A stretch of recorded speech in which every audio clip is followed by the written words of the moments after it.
രാഗേന്ദു കിരണങ്ങളൊളി വീശിയില്ല, രജനീ കദംബങ്ങൾ മിഴിച്ചിന്നിയില്ല, മദനോത്സവങ്ങൾക്ക് നിറമാല ചാർത്തി തനുവും മനവും മരുഭൂമിയായി.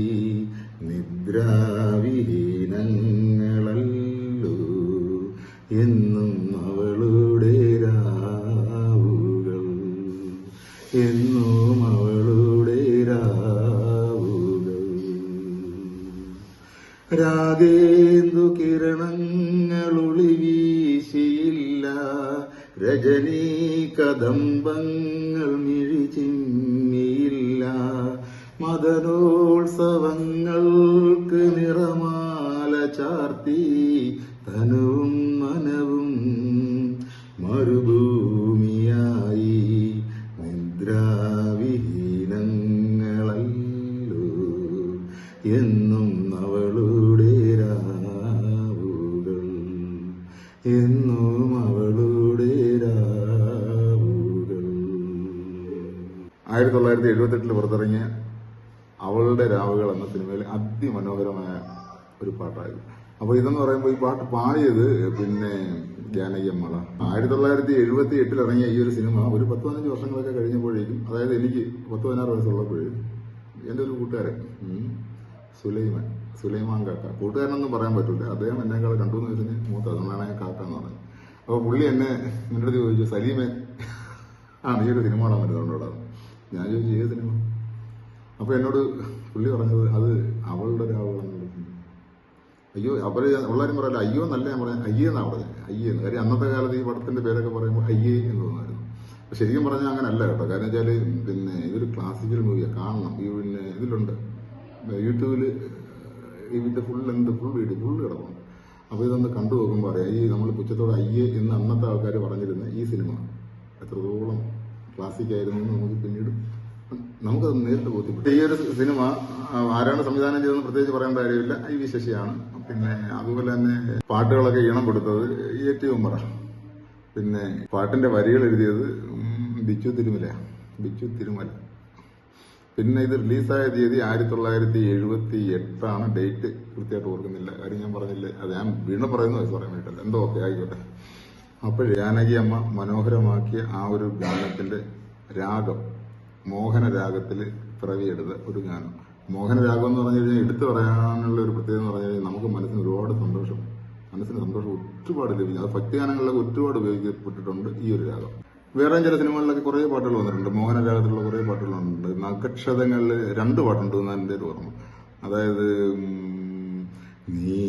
നീരാടുവാൻ നിളയിൽ നീരാടുവാൻ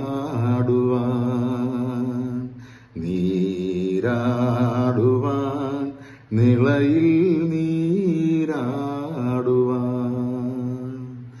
നീ എന്തേ വൈകി വന്നു പൂന്തിങ്കളേ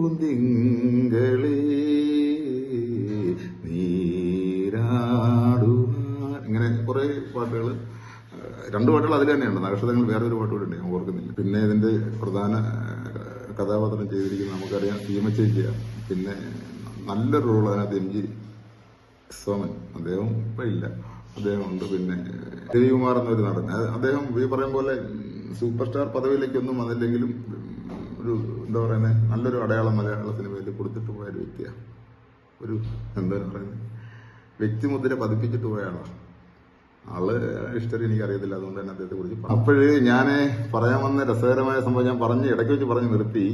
അതായത് ഞാൻ പറഞ്ഞില്ലേ, ഒരു സുലൈമാനൊക്കെ എന്നെ പടം കാണാൻ വിളിച്ചു. ഞാൻ അയ്യെന്ന് ആദ്യം പറഞ്ഞു പോയി. പക്ഷെ അന്നത്തെ എനിക്ക് ഈ പറയും പോലെ വ്യക്തമായിട്ട് പടം കണ്ടൊന്നും തോന്നിയില്ല. കാര്യം വേറൊന്നുമല്ല, ഞാൻ നല്ല പിള്ളേ ആയതുകൊണ്ടൊന്നുമല്ല, എനിക്കൊന്നും അറിയില്ലായിരുന്നു അക്കാലം. അതായത് 10-16 വയസ്സുള്ളായാലും. അങ്ങനെ പിന്നെ ഇന്റർവെല്ലായി ഞങ്ങൾ പോയി പടം കാണാൻ പോയി. പടം ടിക്കറ്റൊക്കെ എടുത്ത് അത് കയറിയപ്പോഴും പടം തുടങ്ങിയിരുന്നു, ഇരുട്ടായിരുന്നു. ഡോറ് തുറന്ന് അകത്തോട്ട് കയറി, ഇരുട്ടായിരുന്നു. ഇന്റർവെൽ സമയമായി. കുറെ നേരം കഴിഞ്ഞ് ഞാൻ നോക്കി, പിന്നെ എന്റെ അടുത്തിരുന്ന് സുലൈമാനൊക്കെ പിന്നെ കാണുന്നില്ല. സുലൈമാനൊക്കെ എങ്ങോട്ട് പോയി എന്നുള്ളത് തപ്പല്ല. കാര്യം ഞാനും കൊച്ച കാര്യം. പിന്നെ എന്റെ അടുത്തിരിക്കുന്നവരൊക്കെ പേടിയുണ്ട്, വീട്ടിലെന്ന് പറയൂ, ബുദ്ധിമുട്ടാവോ? ഒരു അന്ന് കാലങ്ങളിൽ അത്രത്തോളം മ്ലേച്ഛം എന്നുള്ള രീതിയിലാണ് ആളുകൾ അയ്യേ ഞാൻ പറഞ്ഞില്ല അങ്ങനെ പറഞ്ഞ ആ കാറ്റഗറി പെടുന്ന ഒരു സിനിമയായിരുന്നു. Adults only A certificate ഫിലിമായിരുന്നു.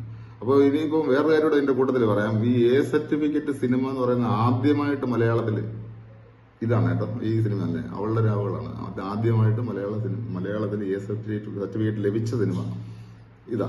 പിന്നെ അവളുടെ രാവുകളാണ് 1920 ഒന്നാലോചിച്ച് നോക്കിയായിരുന്നു. ഇപ്പോൾ ഇനി 2-3 കൊല്ലോടെ കഴിയുമ്പോഴേക്കും 100 വർഷം, അതായത് 2-3 കൊല്ലം എന്ന് പറഞ്ഞാൽ 1928 പിന്നെ വിഗതകുമാരന്റെ നിർമ്മാണ കാര്യങ്ങളും ഷൂട്ടിങ്ങും മറ്റു കാര്യങ്ങളൊക്കെ തുടങ്ങുന്നത്. പിന്നെ 30 റിലീസ് ചെയ്തു. അപ്പോൾ ഇനിയിപ്പോൾ ഒരു 4-5 കൊല്ലോടെ കഴിഞ്ഞ് കഴിഞ്ഞാൽ മലയാള സിനിമ 100 വർഷത്തിലേക്ക് എത്തി നിൽക്കുകയാണ്. ഇതിനിടയ്ക്ക് ഞാൻ പറയാൻ വന്ന കാര്യം ഒന്ന് വിഴുങ്ങിപ്പോന്നു. സംഭവം വേറൊന്നുമല്ല, സുലൈമാൻ കാക്കയുടെ വാപ്പ തൊട്ട് മുമ്പിലെ കസേരയിലുണ്ടായിരുന്നു. അന്നത്തെ കാലത്ത് ഈ പറയും പോലെ തലയെ കൊണ്ടിട്ടൊക്കെ പോയിരുന്ന് കാണുന്നൊരു, ഞാൻ പറഞ്ഞില്ല, ആ ഒരു കാറ്റഗറിയിൽപ്പെട്ട ഒരു ഫിലിമായിരുന്നു. പാട്ടുകളൊക്കെ അടിപൊളി, പടം ക്ലാസിക്ക്. അതിപ്പോൾ നമ്മൾ യൂട്യൂബിൽ കാണുമ്പോഴേ നമുക്കത് ബോധ്യപ്പെടും. ഇപ്പോൾ നമുക്ക് അതിലൊന്നും തോന്നില്ല, മനസ്സിലായില്ല. അത് അയ്യോ ഇത്ര മനോഹരമായ ഒരു സിനിമയാണോ അന്ന് അയ്യേ എന്ന് പറഞ്ഞ ആൾക്കാർ തള്ളിക്കളഞ്ഞ് എന്ന് തോന്നിപ്പോകും.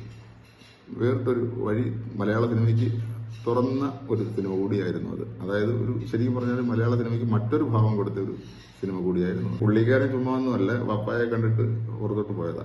ഞാൻ പിന്നെ കൂടുതൽ നേരം ഇരുന്നില്ല, ഉള്ള കാര്യം പറയാമല്ലോ. അങ്ങ് ഡോർ അടയ്ക്കും വരെ കാത്തിരുന്നു. കാര്യം വെച്ചാൽ ഇറങ്ങി പോകുന്ന ആൾക്കാർ കാണണ്ടല്ലോ എന്ന് കരുതിയിട്ട് അങ്ങനെ ഇറങ്ങി പോരുന്നത്. പിന്നീട് ഞാൻ ഈ സിനിമ കാണുന്നത് ഈ അടുത്തിടയ്ക്ക്, അത് യൂട്യൂബിൽ കണ്ടപ്പോൾ അന്ന് ഞാൻ ആലോചിച്ചു, എൻ്റെ പൊന്നെ ഈ സിനിമയാണോ ഈ പറയും പോലെ അന്ന് വൃത്തിയിട്ട സിനിമ, പന്ന സിനിമ. അടുത്ത പാട്ടുകളൊക്കെ എന്തോരം ഭംഗി. അത് യേശുദാസ് അതിനകത്തൊരു പാട്ട് പാടിയിട്ടുണ്ട്, അതുപോലെ തന്നെ എസ് ജാനകി 2 പാട്ടുകൾ പാടിയിട്ടുണ്ട്. അതിൽ മറ്റൊരു പാട്ടാ, ഉണ്ണി ആരാരിരോ തങ്കമാരാരിരോ എന്റെ പൊന്നോമന പൂങ്കുരുന്നാരാരിരോ, ആ ഒരു പാട്ട്. അപ്പോൾ എല്ലാം കൊണ്ടും മനോഹരമായൊരു സിനിമയാണ് അന്ന് ഞാൻ ഈ പറഞ്ഞതുപോലെ അയ്യേ എന്ന് പറഞ്ഞ് ആളുകൾ പുച്ഛിച്ച് തള്ളിയത്. പിന്നെ സീമ ചേച്ചിക്ക് നല്ലൊരു അഡ്രസ്സ് ഉണ്ടാക്കി കൊടുത്തൊരു സിനിമ കൂടിയാണ്. മോഹനരാഗത്തിലുള്ള പാട്ടുകൾ നിങ്ങൾ സെലക്ട് ചെയ്ത് 1 by 1 ആയിട്ട്, പിന്നെ മോഹനരാഗ സോങ് എന്ന് പറഞ്ഞ് ഗൂഗിളിൽ ഒന്ന് സെർച്ച് ചെയ്ത് കഴിഞ്ഞാൽ ഇങ്ങനെ കുറേ പാട്ടുകൾ വരും. അത് സെലക്ട് ചെയ്തിട്ട് ഒരു വെള്ള പേപ്പറിൽ എഴുതി വെച്ചിട്ട് യൂട്യൂബിൽ സെർച്ച് ചെയ്ത് കാണുകയാണെന്നുണ്ടെങ്കിൽ, അതായത് മനസ്സിനും ശരീരത്തിനും ഒക്കെ ക്ഷീണം അനുഭവപ്പെടുന്ന ഒരു സമയത്ത് ഇത് കാണുകയാണെങ്കിൽ, പ്രത്യേകിച്ച് സന്ധ്യ സമയത്ത് കാണുകയാണെന്നുണ്ടെങ്കിൽ നല്ല ഉന്മേഷം മനസ്സിനും കിട്ടും, ശരീരത്തിനും കിട്ടും. പിന്നെ എൻ്റെ പരിമിതമായ അറിവുകളിൽ നിന്നുകൊണ്ടാണ് കുറച്ച് വിശേഷങ്ങൾ ഞാൻ പറഞ്ഞത്. പിന്നെ അതിലെന്തെങ്കിലും തിരുത്തോ കാര്യങ്ങളോ ഒക്കെ ഉണ്ടെന്നുണ്ടെങ്കിൽ നിങ്ങൾ തീർച്ചയായിട്ടും അത് കമന്റ് ബോക്സിൽ പറയണം. പിന്നെ മാക്സിമം എന്നെ സപ്പോർട്ട് ചെയ്യണം, സബ്സ്ക്രൈബ് ചെയ്ത് കേട്ടോ, പിന്നെ സപ്പോർട്ട് ചെയ്യണം. പിന്നെ അതുപോലെ തന്നെ കുറച്ച് ശബ്ദത്തിന്റെ പ്രശ്നങ്ങൾ വന്നിട്ടുണ്ട്, അത് അടുക്കളയാണ്. അത് വേറൊന്നും കൊണ്ടല്ല, രാവിലെ എന്തെങ്കിലും കഴിക്കണ്ടേ. നമുക്ക് അടുത്ത വീഡിയോയിൽ കാണാം കേട്ടോ. ടാറ്റാ.